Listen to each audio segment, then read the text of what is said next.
Hello everyone, welcome back to the course Database Management System. In last module we have seen various data models like network model, hierarchical model and relational model in details.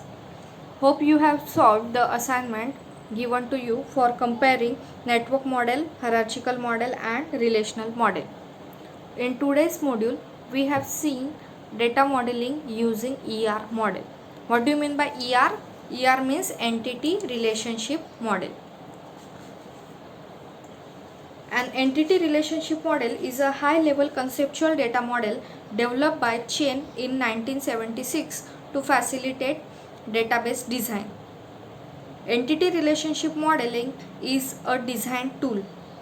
It is graphical representation of database system which provides a high level conceptual data model and supports the user's perception of the data. The ER model is shown diagrammatically using entity relationship diagrams, which represent the elements of conceptual model that shows the meaning and relationships between those elements independent of any particular DBMS and implementation details. Now we will see it one by one. What do you mean by entities?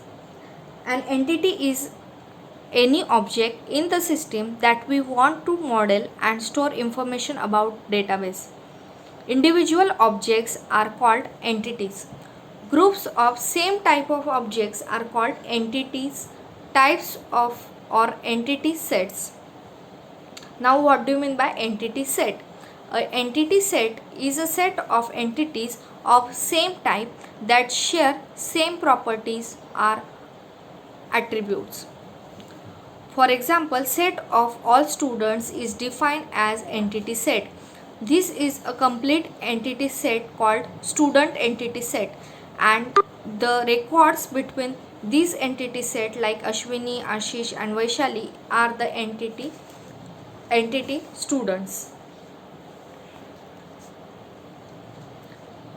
These entities in collection with all records are called entity set. Now, what are the types of attributes? All the data relating to an entity is held in its attributes. An attribute is a property of an entity. Each attribute can have any value from its domain. Each entity within an entity type may have any number of attributes, can have different attribute values than that in any other entity, have a same number of attributes. For example, if we take the example of entity student, then the attributes of students are roll number, name, address, phone number, date of birth, age, marks, degree, etc. There may be lots of attributes for a particular entity. If we take the example of employee, then the attributes may be EMP ID, EMP department, salary, date of joining, designation, etc. Now we will see types of attributes one by one. First is simple attribute. Simple attribute that consists of a single value. Simple attributes cannot be subdivided. For example, age, gender, etc. Simple attribute means only simple value is there. It cannot be further divided. And in opposite to simple attribute, there is a composite attribute. What do you mean by composite attribute? An attribute that can be further subdivided. For example, the attribute address can be subdivided into house number, street, city, state, pin code, etc. Another example of composite attribute is name. Name can be further divided into three parts: first name, middle name, last name, etc.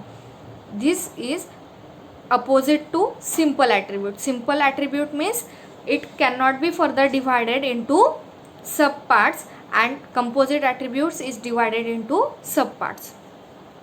Now, single valued attribute.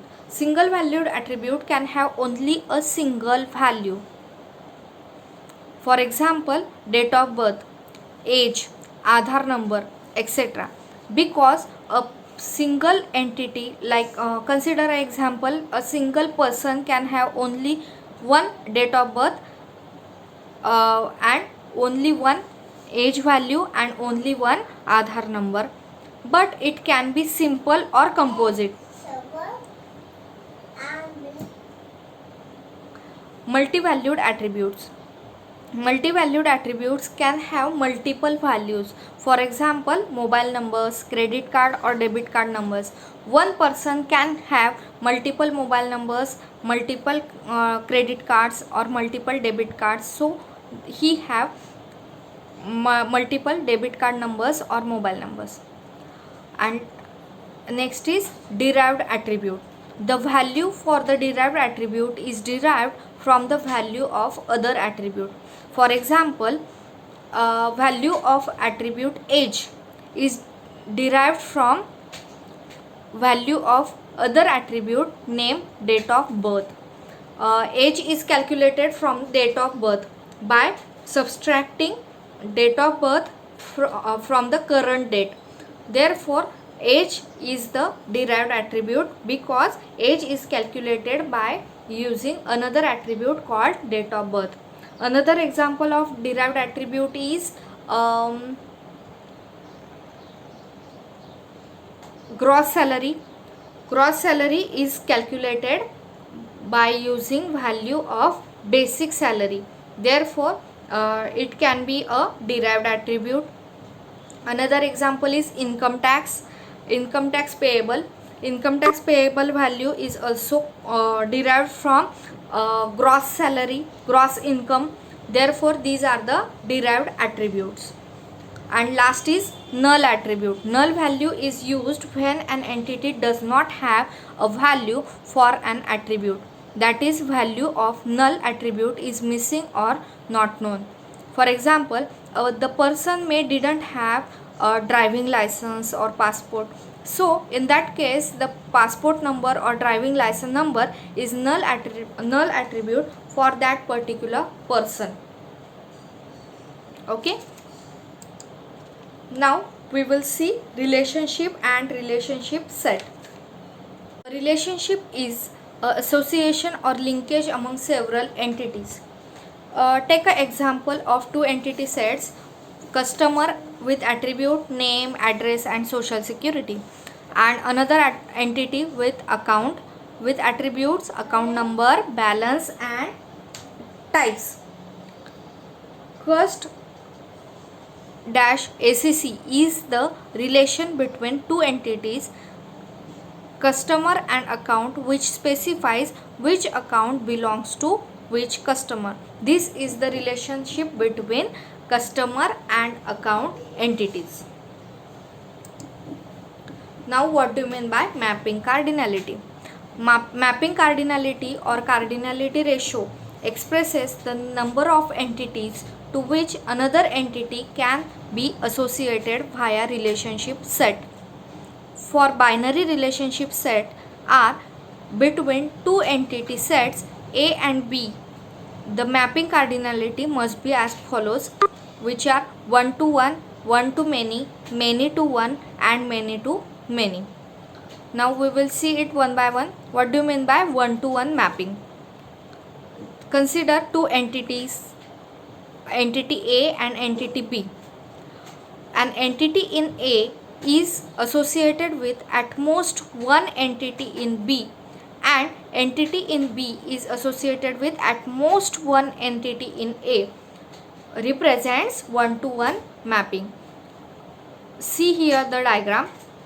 Here A1 is associated with B1, A2 is associated to B2, A3 is associated with B4 and A4 is associated with A3.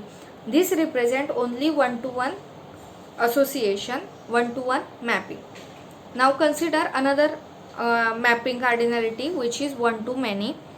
An entity in A is associated with any number of entities in B, but an entity in B is associated with at most one entity in A. मतलब यहाँ पे क्या हो रहा है, A में जो भी एंटिटीज़ है वो मोर देन 2 एंटिटीज से एसोसिएटेड है B के, but the entities in B are associated with only one entity in A. That's why this mapping cardinality is known as one to many. Okay, one to many मतलब first entity जो है वहाँ से सिर्फ एक ही any number of entities दूसरे entity से कंबाइन हो सकती है. Now next is many to one. In many to one it is opposite to one to many. An entity in A is associated with at most one entity in B, but an entity in B is associated with any number of entities in A. The opposite diagram of one to many. Here entities in B, like take example, B1 is associated with A1 and A2 both, but A1 is associated with only B1. This is known as many to one mapping. And next is many to many. An entity in A is associated with any number of entities in B, and entity in B is associated with any number of entities in E. Therefore, A and B can be associated with any number of entities with each other. Therefore, A2 is associated with B2 and B3. B2 is so associated with A1 and A2 also. These are the mapping cardinality. These are the basics of an ER model. In next module we will see entity relationship diagram. Thank you.